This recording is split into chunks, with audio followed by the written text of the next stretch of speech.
Saludos cordiales, estimado docente. Lady Estefanía Angamarca va a dirigirse a usted para poder brindar mi aporte acerca de los temas planteados, como lo fue el justnaturalismo, el justpositivismo,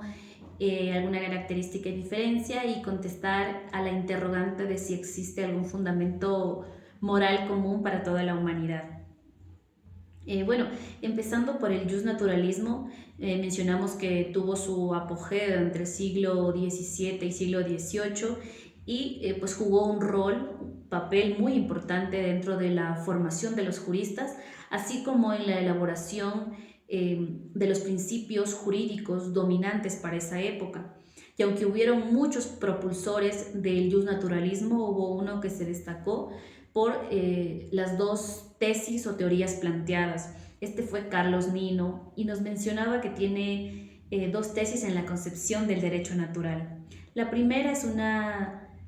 tesis filosófica ética en donde se menciona que hay principios morales y de justicia universalmente válida y asequible a la razón humana. Y la otra es una tesis de la definición del derecho como tal y dice que el sistema normativo o la norma catalogada directamente no puede ser calificada como jurídica si transgrede justamente a estos principios morales y de justicia como tal. Y ya nos decía en su momento Hans Kelsen que hay un problema grave dentro del justnaturalismo y es esta falacia lógica en la inferencia del deber ser, que es la parte axiológica, y el ser, que es la parte ontológica, simplemente el estudio de la naturaleza de la existencia como tal. Por eso es que hubieron en su momento grandes positivistas que apoyaron a las tesis de Carlos Nino. Sin embargo, nuevamente vuelve a surgir una nueva discrepancia al momento de delimitar el origen y el fundamento de estos principios morales y de justicia que hacían el conjunto del denominado derecho natural, por lo que se vuelven a presentar dos corrientes. La primera corriente es esta corriente teológica que fue propulsada por Sócrates y Sófocles, y nos hablaba de que no existe una voluntad soberana, sino más bien un arbitrio divino para esta moralidad. Y viene la segunda corriente, que es la corriente racionalista, que se crea un movimiento iluminista que se expande por toda Europa en el siglo XVII y menciona que la concepción del derecho natural no está fundamentada por la voluntad de Dios, sino más bien por una voluntad de la razón humana, de la naturaleza como tal. Eh,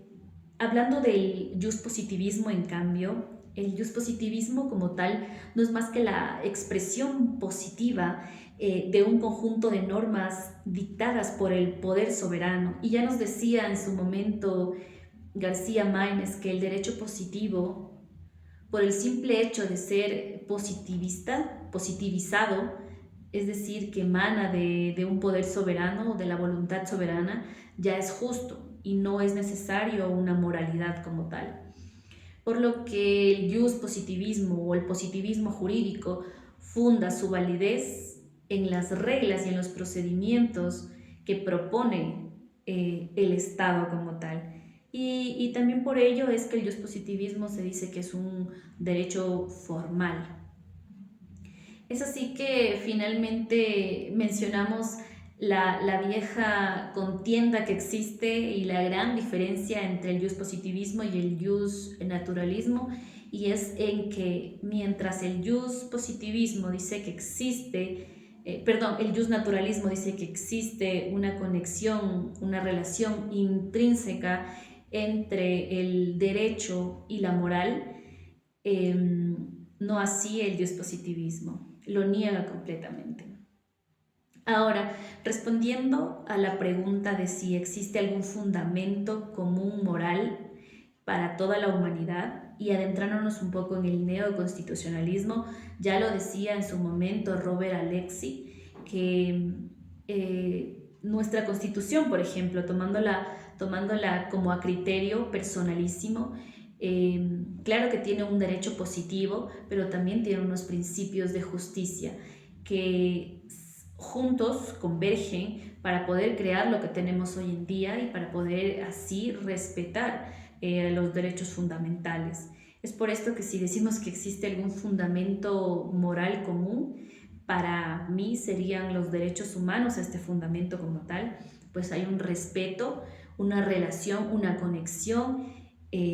ya así expuesta entre el derecho justamente y la moral. No se va a ninguno de los dos polos, sino más bien se unen, se entrelazan y juntos forman lo que hoy pues conocemos como estos derechos fundamentales y tenemos positivizados en nuestra norma suprema.